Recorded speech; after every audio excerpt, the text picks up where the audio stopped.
আসসালামু আলাইকুম everyone, welcome back to the channel, welcome back to the page.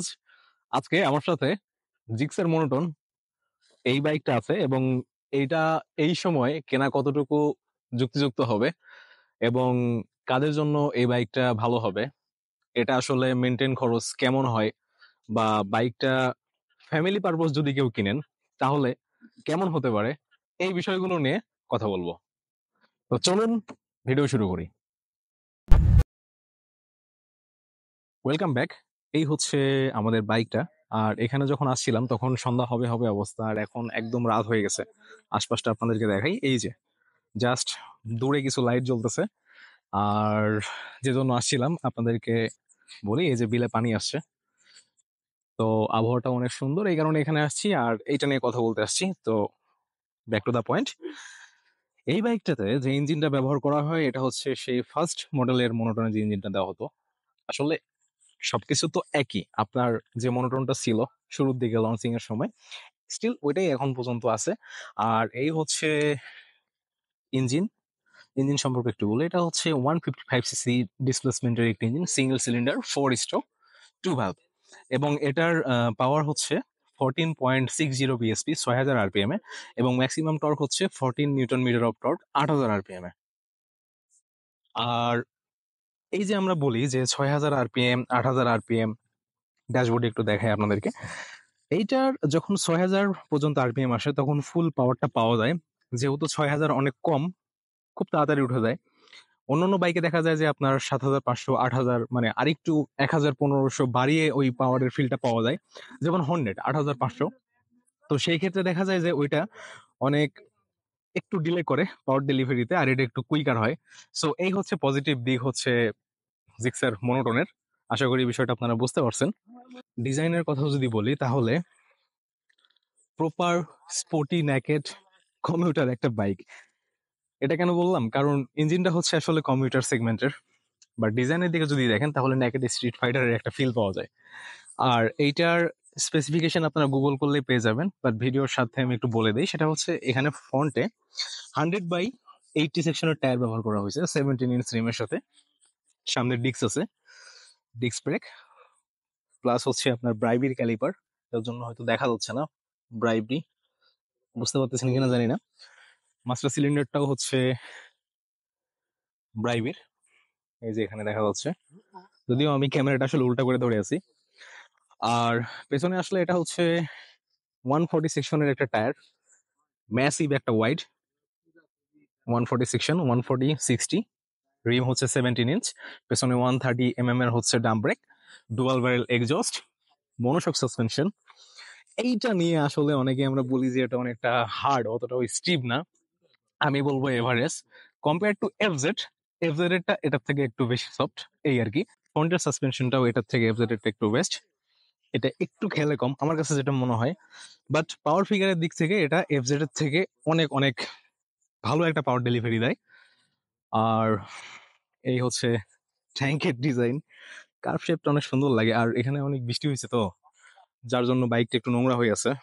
বিষয়টা একটু ক্ষমাসুন্দর দৃষ্টিতে দেখেন, কারণ এখন বাইক ওয়াশ করার মতন পরিস্থিতিতেও নাই, কারণ ওয়াশ করলে আলটিমেট আবার নোংরা হয়ে যাবে। আর সিটের কথা বললে এখানে রাইডার এবং পিলিয়নের জন্য স্পেস তো আছে, রাইডারের জন্য যথেষ্ট স্পেস। রাইডিং, একজন রাইডার যে রাইড করবে তার জন্য যথেষ্ট স্পেস দেওয়া আছে। পিলিয়নের জন্য কোথাও না কোথাও একটু কমতি মনে হয়, মানে সিটের স্পেসটা একটু কম।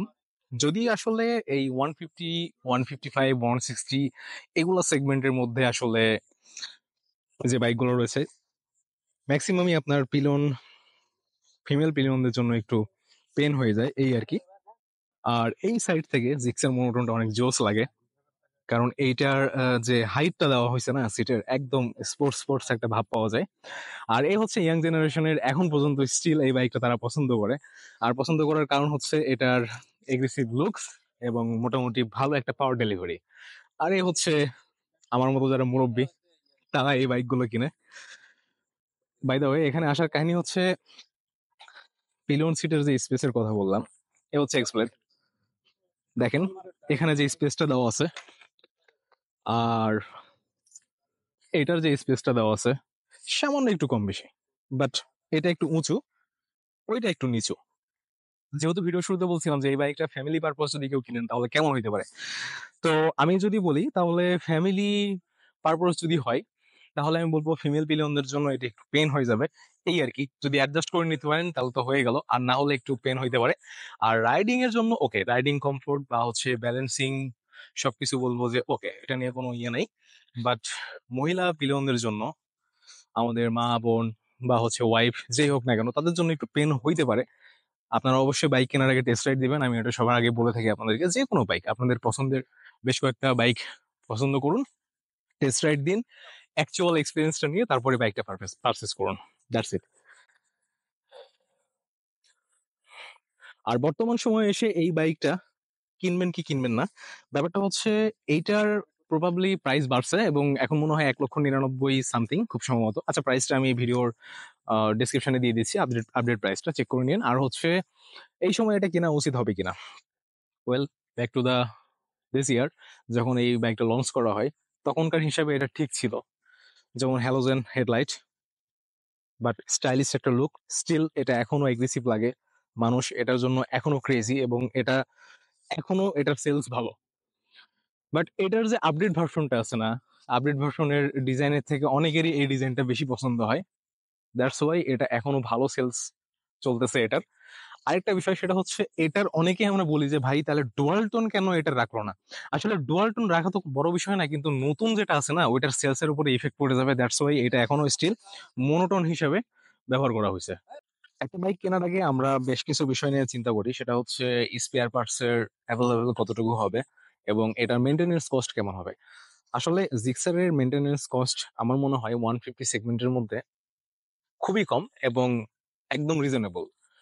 যেটা আমি আমি এক্সপ্লেট ব্যবহার করি, কিন্তু আমার কাছে যেটা মনে হয়েছে কিঞ্চিত হলেও এক্সপ্লেটের থেকে এটার হচ্ছে যে স্পেয়ার পার্টস এর যে প্রাইস গুলো কিছুটা হলেও কম এবং সবসময় অ্যাভেলেবল পাওয়া যায়, যেহেতু স্টিল এটা মার্কেটে আছে। সুতরাং এটা নিয়ে কোনো টেনশন নেই এবং এটার আফটার সেলস সার্ভিসও ভালো সুজুকির, একদম খারাপ না।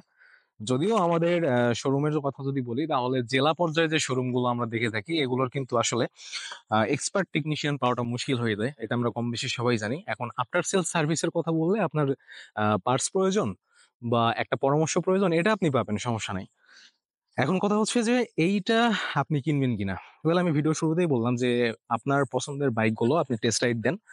হতে পারে আমার এই বাইকটা ভালো লাগে, ওই বাইকটা ভালো লাগে, আপনি লিস্ট করুন, লিস্ট করে প্রত্যেকটা টেস্ট রাইড দেন। যদিও আমাদের দেশে ওরকম টেস্ট রাইডের সুযোগ নাই, যেখানে অপরচুনিটি আছে দেন।